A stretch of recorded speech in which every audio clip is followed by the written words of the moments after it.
So speaking of ninjas now, or lack thereof, um, reptile boy.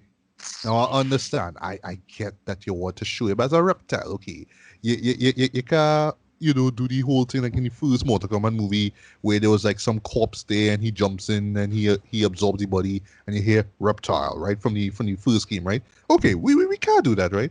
But oh gosh, man, you want to leave him as the reptile the reptilian form as it is though. And like you're thinking, okay, well, like when he shows up, all right, he do the invisibility thing, he have the acid breath thing, sorry, the acid spit Spit. thing, Yeah. well, I should say saliva, sorry. The tongue thing, well, okay, well, he doing a tongue thing, all right. But it just kind of just ends with Kino just shoving this flare into him and ripping his heart out, and that's it. Like I Yeah, didn't that was say that he pretty should have goofy. Yeah. stopped to become the ninja, but once again, for people who go in not knowing who these characters are, in the My thing with games, that, he's a ninja though. So why my not set thing with that up that somehow? scene is that it felt a lot like the old school Godzilla, man in a costume kind of thing, Yeah. and that Uh, will take me out of the The movie. character design is rubbish. The absolute Yeah, rubbish design. I was like, I mean, I could understand you want to keep him in his reptilian form, but they have That's plenty fine. Yeah. better ways you could have do it. Yeah. Right. For me, I'm always amused when these characters get killed by Earth type weapons. So you're gonna tell me you randomly yeah. have flares sitting around that just happens to be able to, stick him at the right point of a character who's, for all intents and purposes, is supernatural. And just, he gets killed. I was over it. I was just here for Kano being like, Kaina wins. That was the only thing that I was in for in terms of that fight. Yeah. Now I can let slide. Just moving on. Now I can let slide the whole idea that this is where Reen's temple is, and it's pretty much a place that you could just jump on a plane and fly over and find it basically. So okay, I guess, right. So yeah, they find the temple, and Liu Kang shows up as we see the trailer. Be the silhouette in front of the sunset and all that kind of stuff. Very very much inspired by I was looking at it reminded me of like the original Kung Fu with David Carradine. Like I guess that's what they're going for. You know what I mean? And funny because Bruce Lee was the one who came up with the idea, and he didn't want to do it because hey we don't want no Asian acting in TV shows, and that's why out of frustration he went to Hong Kong and became the legend that he is, right? But that's another story for another day. um Liu Kang, boy, have no issue with the actor, have no issue with the look, but that guy's dialogue, boy, was so bad. Yeah. There's a moment, yeah, Yeah, there's a moment it's literally where they reach to the Raiden's temple, right? Just like these catacombs, or whatever they call it, right? And well, well, Michael, you could come up with this way. The fire effects way. Brother Oh, man, I had no idea that Liu Kang was a firebender, right? Because this man literally using his hand as a torch. Whole flicking movie. I was like, dude, that chi you expelling there. What? Yeah, Wow. where you getting Me, all that from? for me, the Power Ranger posing was a bit much. It's like Yes, the good thing you say it is Power just that Rangers. self. It have just some to Power point Rangers in a stuff in the direction. My scenes. boy would Yeah. do a pose. It's like wow. No, My, I my, don't even mind the posing so much, eh? mm. But it's just the whole thought that he have this flame that he could just turn on. You understand? I could see the man, somebody go and cook. Is like, hey, we need a fire, and he snap his finger and mess up. It's like Yeah. it's I like think take he away was missing. all I that think was he was in special about it. the wrong series. He should be in Shadow and Bone, Netflix's Shadow and Yeah, Bone with Oh, I pure need to watch success that. Yeah. there. I started Very that good, today very good. actually. But did anybody else find Liu Kang was getting on like he was high or something? The man was acting weird. He's like, "Welcome Yeah. to the temple. Now you Yes. get your power." So The that's man the like he man was wisdom high. there. Oh, It oh, was Julian, That Julian, weird. was Julian, high on Julian, wisdom. He That had trick. them. I think he was Julian, high on something else. Yeah. Julian, there's a point, right, where they're walking through the cave, right? Well, cave, sorry. And he have he hand flame up and all that kind of stuff. You might say, come, through here, Yeah, you should Lucan, go right? outside. Come, through here. I'm like, what? What? What And yeah, you're right. He just comes off like this enlightened monk or A fighter. hippie. He had a whole hippie vibe going on. Oh, what's that, sir? He had a whole hippie vibe going on. Like Yes. he was really, really. He drank the Kool-Aid. He was really, really a believer in whatever was going on in that temple. Yeah, the next thing is him and Kong Lao and their relationship. They come across like an old couple. Boy. I watching this thing, I was like, they gay or something? I mean, you had this kind of weird undertone with all the interactions. I was like, maybe I'm reading too much into it, but that's the kind of tone I get in from them now. You know? Yeah, I feel it But was wasn't there- unintentional. Yeah. Wasn't there? Because I remember there was like I think it's TV6 had done a series that there was a series that used to be on TV6. That's Conquest. Yeah. Right, but okay, so wasn't Kung Lao meant to be like his ancestor? Yes, he Because in was. this one, Oh, it's yes. you know, it's his I'm gonna cousin. bring that so- up. I'm gonna bring that up too. Yeah. All right, so that is the Kung Lao that you're seeing there. Okay, and I don't know how this movie played, but the Kung Lao that we know in the second game and in modern times is a reincarnation of the original Kung Lao, but also Liu Kang's ancestor. Yeah, I think he's a descendant of the original Kong Lao. I think he says said it in this movie named too. after it. Yeah, he was Yeah, he named says after I it. am the descendant of the great Kong Lao. right. Well, I don't know. Yes, I don't know he how they does, played, but in this one, he's just his cousin and a reincarnation. Yeah. Well, He, I however. think he doesn't it say he's a descendant. I think he says I am No, the he- no, descendant he- of the he great does Kong say Lao. it. Yeah, He he does- did, says- you know. he I says do that, yeah. remember. He did said say that, He yeah. said it. He said it. He said yeah. it, yeah. Right. But back to Liu Kang and the dialogue. Once again, not knocking the Asian actors for being in this film, Dread, but the dialogue that they given, Dread, right? But I'll get to who suffered the most out of this, right? You'll probably do. But they have a part where he says, Outworld, the most brutal and murderous of all the realms. I'm like, all right, compared to Earth realm, okay, okay, bro. If that's what we going for, okay. And this is where we just seeing all these like not murals, but all like these cave drawings, but they look kind of 3D-ish, you know, what I mean, of past combatants and all that kind of stuff. But anyway, so right now to get to the whole tournament thing, right? For me, here's the problem with this whole tournament thing, right? Lou real making this out like everybody had to start training. Like the moment they jump in, we've got to start training now because the thing with the full moon and we won't get a full moon until the next tournament. And it's just, but it all boils down to, the forces are out. We're going to come eventually to attack us. So we must get ready. But, you know what I mean? Like, all right. I would understand it if it was okay. Well, the tournament is in like what 3 days or in a week, so we have to get ready now for it. All right, okay. That's what I thought But was happening. you play it off like Right. no. Well, we need to train now, and it have a moment. Oh my god, the dialogue where he says we've got to work harder and faster. I like was some Daft Punk shit we going on harder, bigger, faster, stronger, something like that. What dialogue is this? Come on. But yeah, no, I don't know about you guys, but lose. You know, talking about, you know, we gotta work now and we gotta train harder and all that kind of stuff. Real pissed me off in this show, man. It was too much. It was just overbearing. Like you just had to hammer it over your head. We gotta get ready. We gotta get ready. We gotta get ready. Ready for what? No, not the tournament because y'all ain't bringing that up in the show. But anyway, I don't know if you all agree or not. Yeah, I think the whole training thing, I don't know. It just like the movie kind of fell asleep. It's Yeah. like, hey guys, you know, it'd be nice if this movie's an hour and 50 minutes long.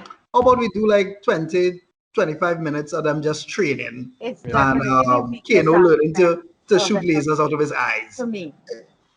Yeah, well, what's that? Sorry. Yeah, go ahead, It Summer. was, it was definitely the weakest aspect of the movie for me, the entire training thing. It would have Yeah. worked better as a montage or something. I don't know.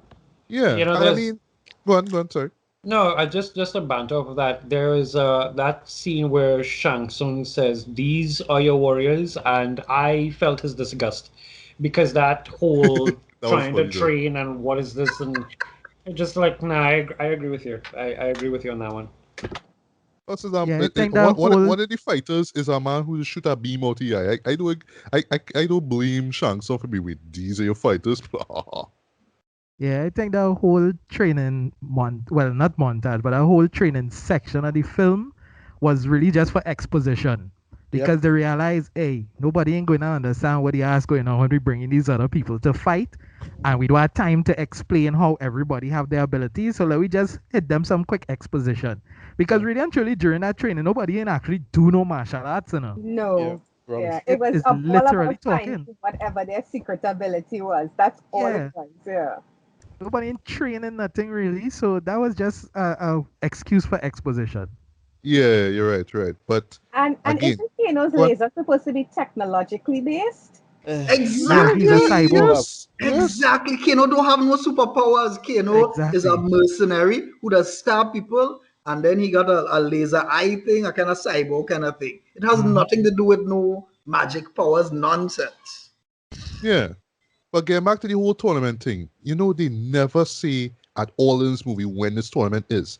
In the intro to this movie, at in to begin with, right, like the opening after the opening sequence, they say, well, Earth Realm is in peril or something like that, and Outworld has gained 9 victories. Nine victories in what now? They You never will really find out say that it. in They the just say, sequel. yeah, they just say, should it lose one more tournament, the Yeah, Savage so Realm of Outworld will invade. again, Tournament in what? there's the problem. They forget to make a good movie and then relying on some potential sequels, hypothetical sequels, right? They're really Yeah, relying on it because I know, from what I understand, they don't have four sequels working in the works or some Yep. nonsense like that. That's what they Yeah. say. yeah. Ridiculous, Which, Yeah, which, ridiculous. yeah. which, which Because oddly I enough, could answer your oddly enough, question that yeah. Oddly I enough, could, I have a little faith in that. Like, hopefully, at least one of the four sequels, sorry, will be better than this. But yeah, we'll see. But yeah, what you said? no, so I could answer your question. You'll see the tournament in part 3 or part 4. Part And that is four. why they're so ambiguous with whenever the hell this tournament going on be. Yeah, but at least specifying it. Like, you don't have to say, oh, it's in a year or 6 months time, but just say when this event happens, and no, don't say it's the prophecy involving Cole. We'll get to that in a bit. Don't tell me it's about that. No, no, no.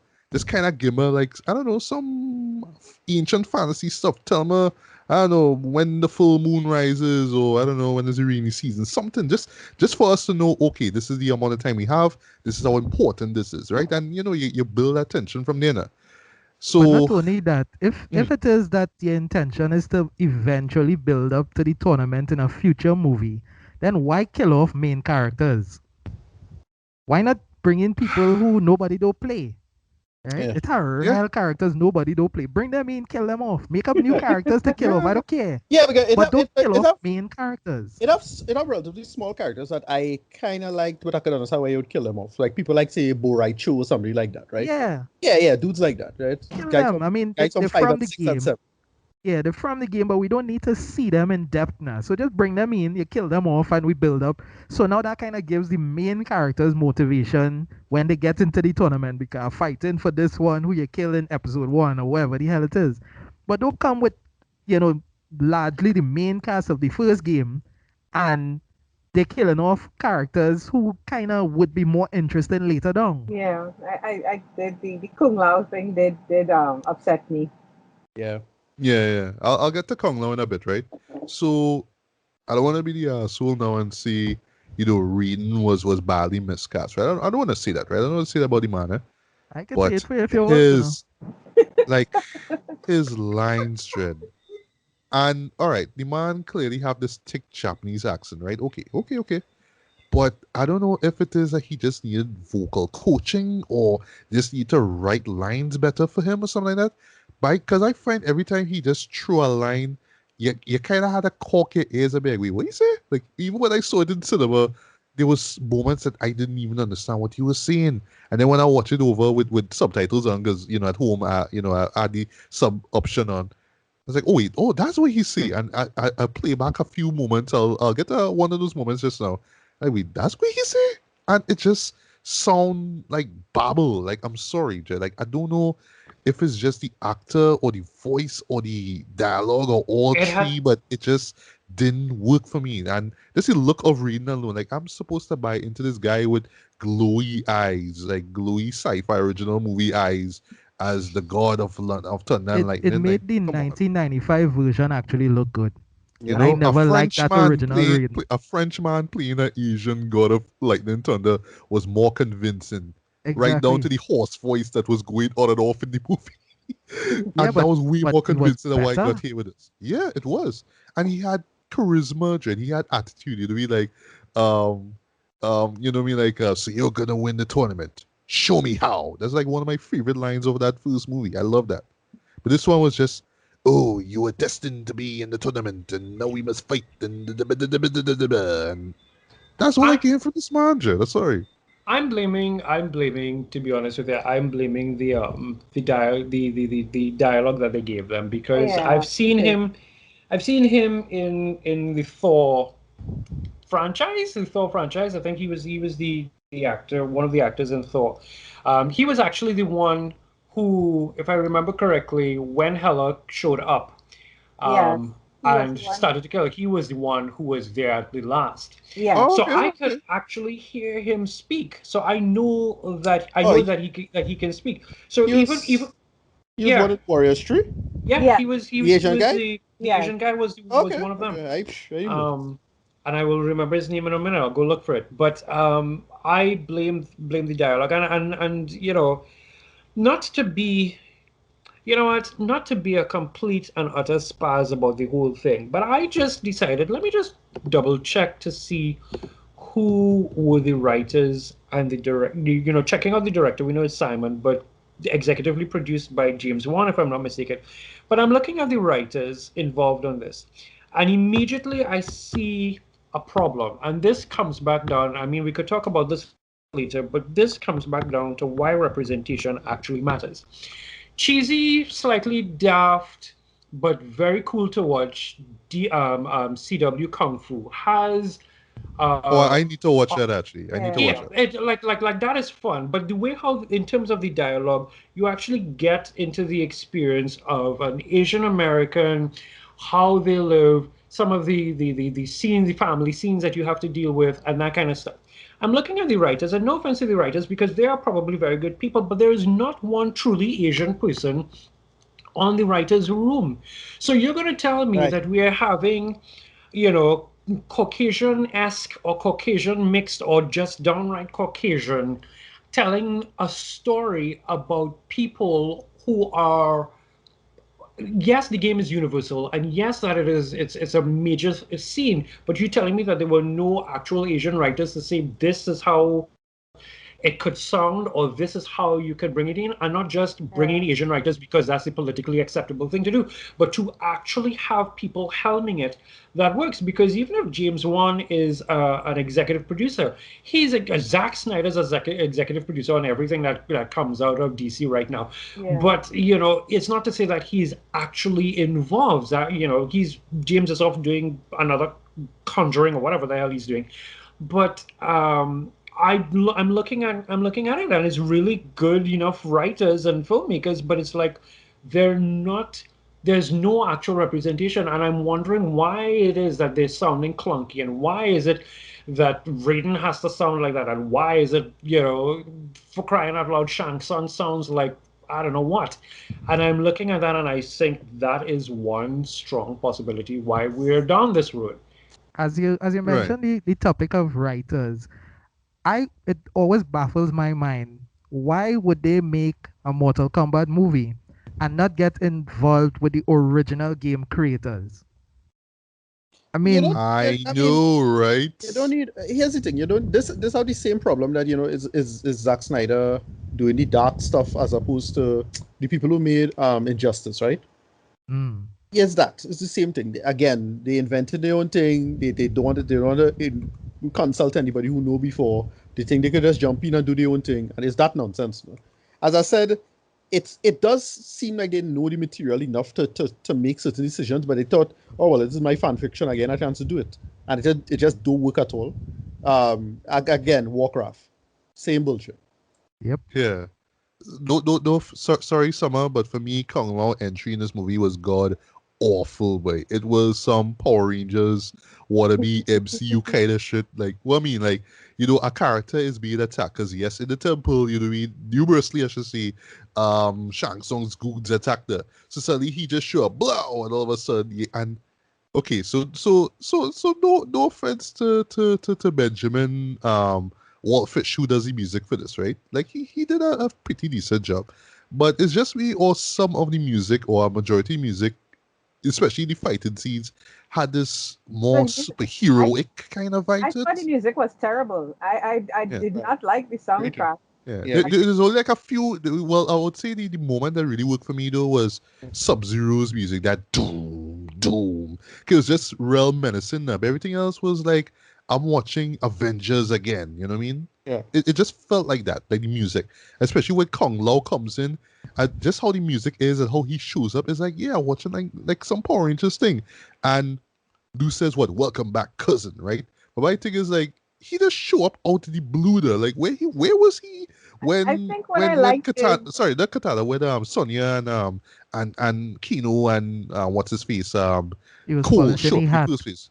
okay. Where was he? What here's the thing. I, just the character of everybody there, to me, he most moved like Kung Lao in the game, and he Right. most looked like the character. So I think that's why I dug him in that respect, Yeah. Well, what I right? will say though, what I Yeah. will say is that you could tell he had the most fun with the movie, even though out of the Asian actors, I should say, even though he had some bad lines too, like the name is Kung Lao, Yeah. descendant of the great Kung I actually Lao. read that he studied the fighting style of the character because he is a martial artist in real life, but he had no background in that fighting style. And I could see that because like I think he was the character to me that moved the most like the character in the game. So, in Yeah. terms of the fighting style. Right. Uh, I'll bring up Benjamin near the end of the spoilers, right?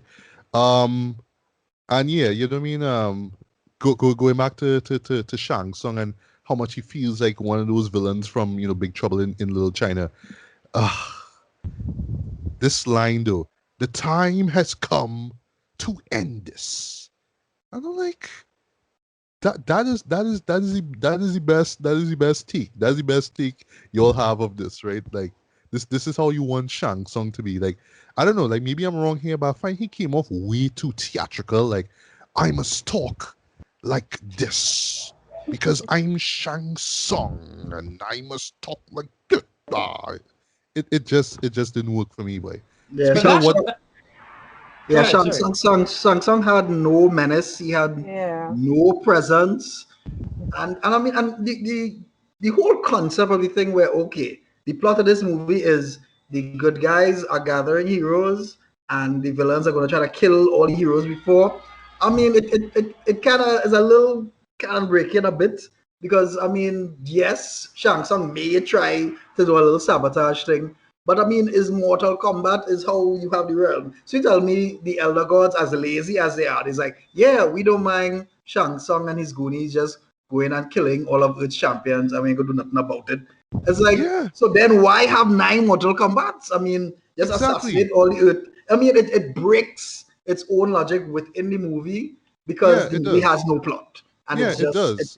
it is stupid. Yeah, I just hate this idea that Shang just decide, well, you know what, I could if I just defeat all the Earth Realm fighters, then I'll just win the 10 tournament, or we won't have any more tournaments. You know what I mean? But like, Well, you know, there, come there's on, there's man, really? there's two things that crossed my mind. One, that whole "it's time to end this." Didn't Victor Von Doom say the very same thing in the Fantastic Four, the first I Fantastic would be Four, surprised if he did. Fox? And It's then just so hammy, boy, but it bad hammy. really, it legitimately is. And then the second quick thing was, therein lies why I like 1995's Shang Tsung, because he was, seeing them on the boat, he had come to intimidate them.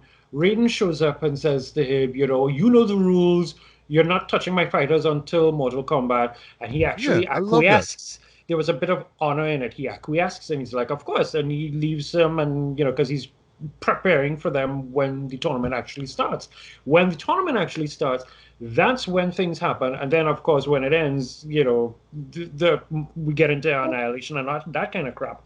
But there was a bit more honor, is my point. And I Mm, don't feel like if this variation of Shang Tsung had any honor. Like he's Well, a sorcerer for sorcerer's sake. let me lobby the ball back at you there, because in that one, Shanson actually kidnapped Sonia to fight her, knowing he would defeat her easily. He's a So sexist. that kind of throws away the honor right Well, there. no, yeah, Well, no, Let's without kind a of doubt. manipulate the outcome, you know? It's just the way, like, because I mean that whole you're coming into my temple and you're trying to frustrate and destroy and take over before the actual rule and all kind of stuff. Yes, yes. And I pair that. I mean, yeah, he is a bit of a bastard. Let's be honest. But I mean, pairing that with how Shang was in 1995, where he was. I mean, even the maybe we call it the pretense of it all, but the pretense of honor, the of like, you know what, we will wait until the tournament actually starts, Yeah. so that so and so and so can happen. That's where I'm living. Yes. I get that, yes. Right. Another moment that like when I saw it on big screen, I didn't understand, and then when I watched it over, I was like, okay, I kind of get, but it kind of it just kind of shoots itself in its own foot, basically, right? So it's when Rin pretty much like banished Cole because, all right, so the whole gimmick with the whole dragon logo thing is that you're supposed to find your arcana, right? And have this really bad line from Lou. Like Lou delivers some really cringy lines. All you could do now is test your might. So like I like, bro. So this is how you bring up the whole famous test your might quote freeze from the first game. That this is how you do it. This is how you do it. All you have to do is test your might. Horrible, right? But anyway, so yeah, basically it's about these heroes basically trying to tap into that power, basically, right? So yeah, Kano pretty much finds out, he has this beam in his eye, this laser thing. Okay.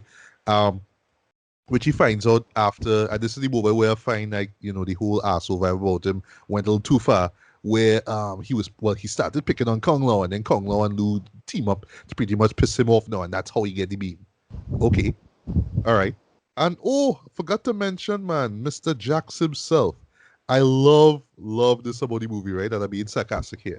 I love the fact that Sonya jumped on a plane to head down to Reed Temple, right? She didn't even bother to call or contact Jax to find out where he is or what he up to. Remember, he left Cole and then he get his arms ripped off, right? And then all of a sudden, as she reached, she see him there lying down. It's like, oh, Jax. So like, the thought didn't even cross your mind that, hey, maybe this man in trouble. It's just like, oh, let's just jump on the plane Well, and he just black, But so she she was, thought he doesn't but get Well, killed well, already. what she was calling him, but she wasn't getting through, and she kept left a message, "Where the hell are you?"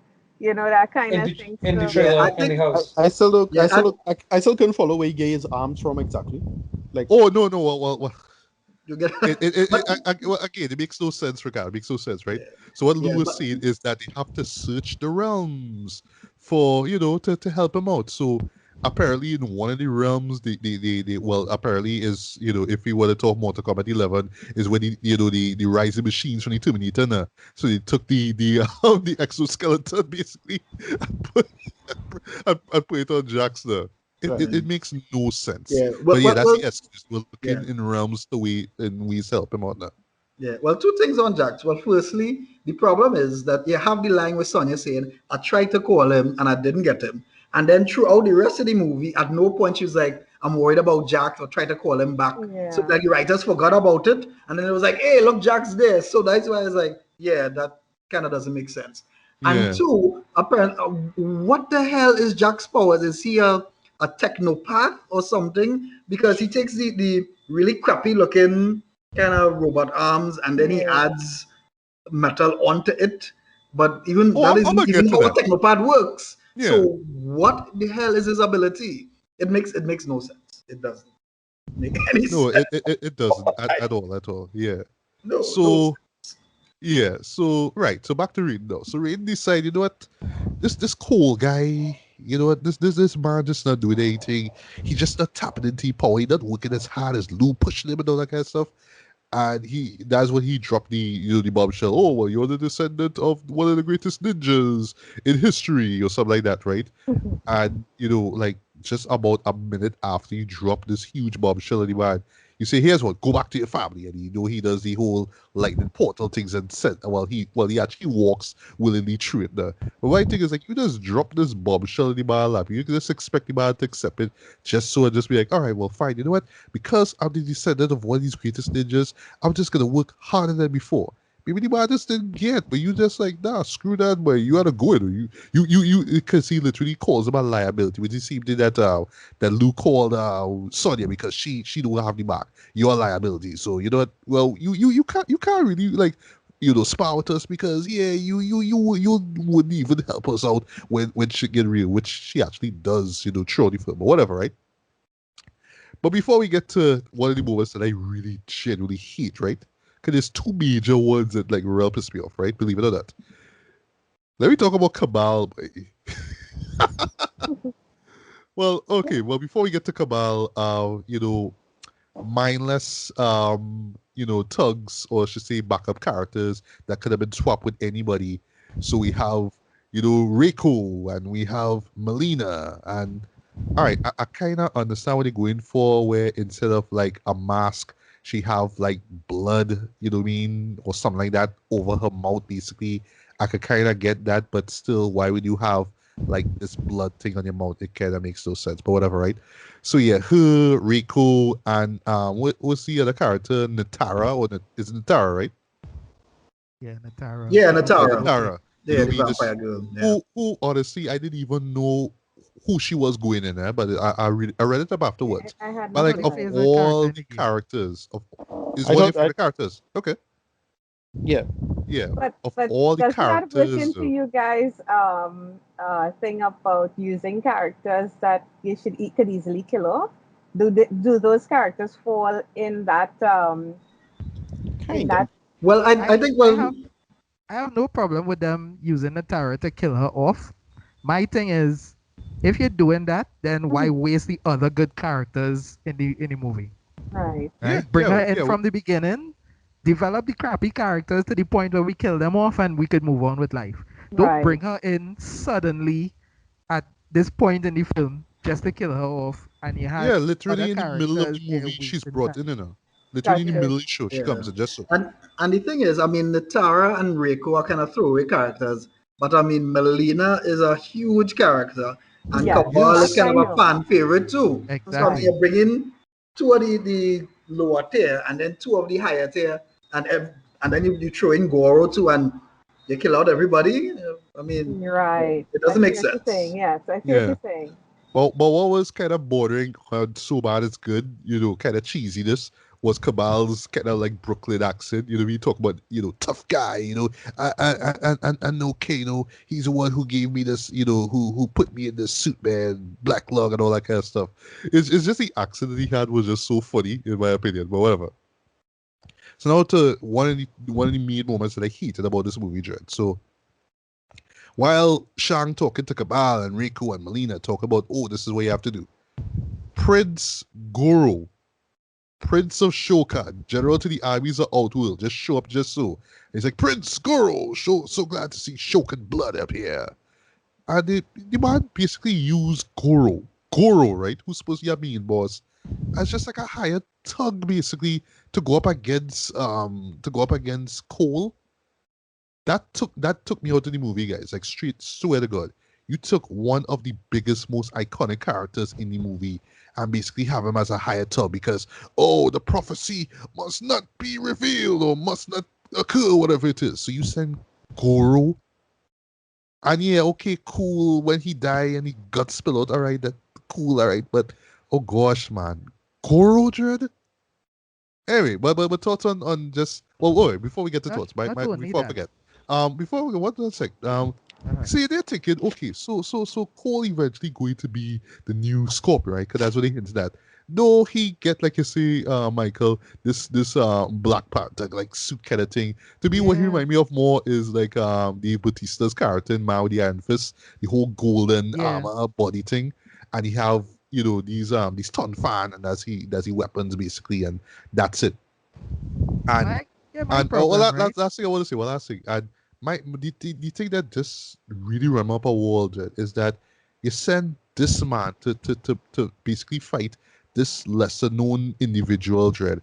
And of all the places in the outside the man house, this is where we see the great mighty Guru in some place in some bomb town basically in the United States. This is where Guru does his thing. Like I would understand if it was Outworld, I would understand it probably if it was Reading Temple, but in some random town, this guy just show up, Guru, that's it.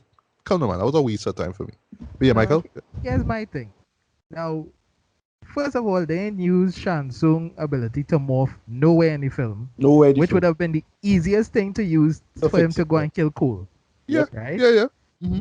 But even that, if he had just turned up as himself, since Cole doesn't know who he is, he could just walk up to Cole, steal his soul, and that's the end of the movie, you know. Why send flicking Goro to fight this man? No. You understand? It's like obvious he will see Goro as a threat. So just come up to him normal and say, hey, are you Cole Young? Yeah. Oh, okay, your soul is mine. Movie done. Yeah. And Yeah, just to cut you there, right?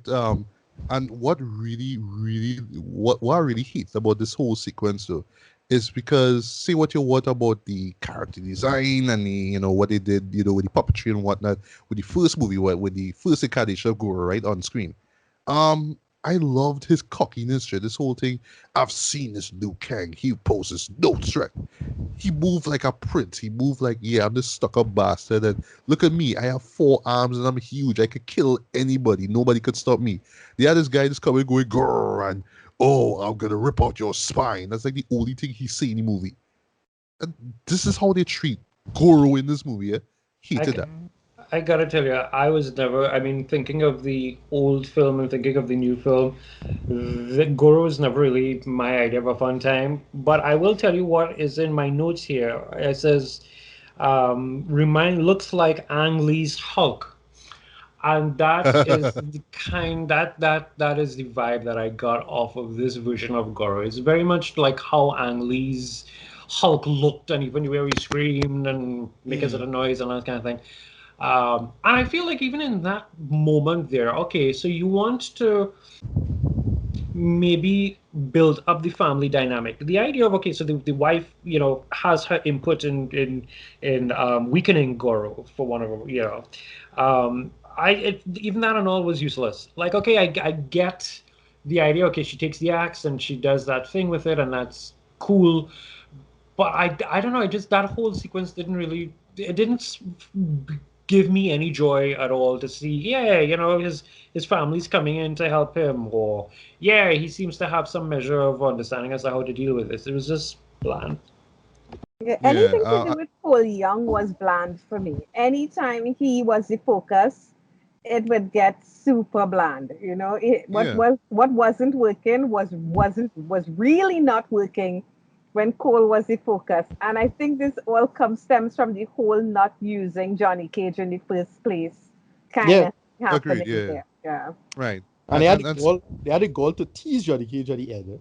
Which felt like it was tacky. It felt like it was a response to the fans being like, where the hell is Johnny Cage? Yeah. All year, I get vex, I get blue vex on. I was like, no, you all year, no. All the talk. I need a break. No, do you think, man? Another moment that made no sense to me though was like Molina was about to kill Sonya, and then there's a moment where she uses Sai and she licks Sonya blood up, and then she says, "This is not the blood of a chosen one. Your death has no wood." And then she just go into shield portal and disappear. I'm like, what? Yeah. So the whole tattoo thing, all of a sudden, like it like. All right, like okay, if you wanna go with the logic of the movie, right? Wasn't Cole supposed to be the chosen one? Isn't that what he was going for? Now all of a sudden, what? It's all about whether you have the tattoo that makes you a chosen one or something. It's one of those kind of nitpicky things. But again, it's like, well, all right, whatever. But moving on. One line though. Nitpicky in terms of Molina, right? Yeah. Molina teeth does more than Shansung in this movie. Boy. Every time you see her teeth different. I was like, and the thing is, none of them like the game, eh? That's the worst part. None of it is like the game. So what are you really trying to accomplish? What are you saying about this character? Because remember, Molina isn't just like the only character who looks that way in the game, right? True. Yeah, So why is it that she is able to shape shift her teeth? That to me makes absolutely no sense, right? because it At makes least her in terrifying and But at least creepy. in a game, she have on a mask for most of it, so you could say, okay, we can see her teeth is not a focus for a certain point, and then you have the reveal whenever. But they didn't do that in the film, right? When you see her early in the movie, her teeth look practically normal, right? And then later in the film, she grow fangs. I was like, what's really going on here? You know, it was so Yeah, confusing. yeah, that was weird. That was weird. I will not lie though. The Kung Lao Natara fight was dope. I'll give it that though. But for me, it really is just because I didn't know who Natara was. I didn't really care, and how she just gets sliced in half was really kick ass though. And I mean, it's cheesy, but like when Kung Lao say flawless victory. Once again, the actor who played Kung Lao, the man having fun. He having fun, right? And it's Well, not that, flawless. He punched him in his face. So. Yeah, yeah. yeah. That was actually one of the few game accurate moments in the film where that fatality is actually Yeah. taken from one of the recent games, and she didn't hit him, so it actually is a flawless victory. Whereas in the Right. 1995 film, there was a fight where somebody did get hit, and then Chancellor was like flawless victory. I was like, no, no, no, that Yeah, guy obviously got hit twice. that's how it works. That's not That is how it works. incorrect. So Yeah. give Jack his Um. jacket. Yeah, exactly. Yeah. Now, let me talk about we boy Jack's boy. So, remember he have the dragon logo and thing, right? But all right, this is large boulder, right? It drop on Sonya during the big fight and all that kind of stuff, right? So, in the process of him lifting the boulder, though, suddenly, what I mean, the arms just get upgraded, right? And this is his arcana. This is his power that he suddenly have more upgraded metal arms now. Okay, but That was bullshit. here's the catch. Here's the catch, right? If he didn't lose the arms in the first place, right? And he wound up going with Kano and them to the temple, right? And learning and working hard and all that kind of stuff. Would he have got the same powers though? No, because the powers are apparently random. It's like Kano only get a laser eye because Reptile scratched that side of his face. Ugh. You know, So it's basically these things, mutants. guys. It's logic. That's what it all boils down to. Logic. Come on. Oh, and speaking of logic, I love actually like crack up when I saw this. Once again, 'cause it's just so bad. Um, how after Cole get his powers, right? Rain just suddenly say, he do the portal thing, and then Cole had to tell his pretty bland family, I gotta go. I'll be, I gotta go help my friends and blah blah blah, right? I love how he says, right? I read it from what he say here. Thank you for helping my fighter fight his Arcana. So basically, him banishing Cole into the real world to be with his family just so Guru can attack and then he defeat him now was all part of Rain's plan. Of That's what you're course, trying to tell me. the Of course it mastermind. was. I'm Of calling course it shenanigans. was. That no, Now, no, no, no, no. this is probably the worst counter for it. But here's the thing. I mean, like you remember in Electra, because it dawned on me with that when Oh, she show was back to still me like filled. Yeah, Electra. yeah.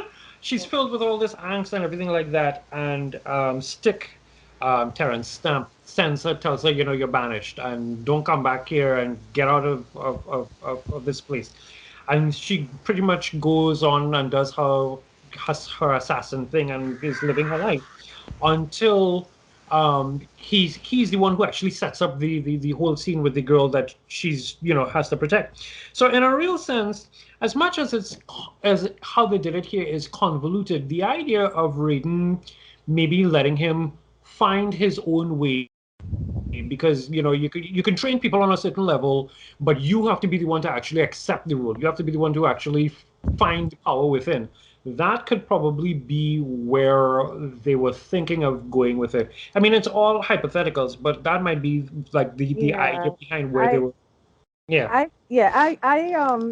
To continue what you're saying there, Tracy, I also felt like it was he needed some true motivation, and protecting his family was the only thing he had really invested in this entire Yeah. thing. Yeah. So I feel like that's what brought it out. I still hate that armor thing is so derivative of Black Panther, and I Yeah. also hate it would move. I don't know if anybody else noticed that the fit of it was not it didn't fit flush against his body, so it would Oh, bulk okay. up I did not pick sometimes. up on that. In certain scenes, it would look like a gold sweater. It would bulk up on him, but yeah, I do agree with what Tracy's saying. I mean, maybe we're giving it more intelligence than it deserves, but Probably. yeah, because it's supposed to be a god. I don't know how much power he has in terms of. Yeah, well, I know this is the way for this character kind of thing. Yeah, I understand. Hey, this is Matthew Bailey, and I hope you've enjoyed this segment of the BS Beats and Bailey podcast. If you'd like to hear the full episode, hit up my link tree. On the other side of my head are 2 videos you can check out. Like this video if you like it, feel free to subscribe and hit the bell as well. Thanks for listening, and until the next one, take care. Peace.